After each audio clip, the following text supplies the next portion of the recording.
ఇళ్ళ పని తీరలే మన్ను తీరలే ఉన్నారో లేరో తాగుబోతు మొడ కొడుకులు. ఒక్క రూపాయి ఇయ్యరు, అందరు వద్దనే తాగుతారు. పైసలు అన్న వరకు మళ్ళీ మొక్కమే చూడరు.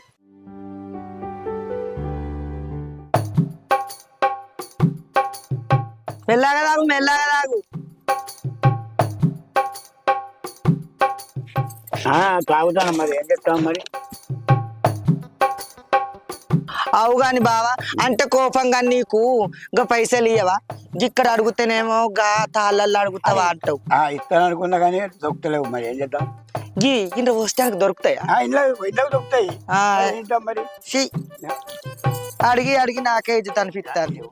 ఉండిపోతే గట్ట చూసినవా పైసలు ఇచ్చేది ఉండే ఇయ్యద్దా? మళ్ళీ ఎట్టు ఏ బుద్ధి అవుతుంది ఉద్దరా?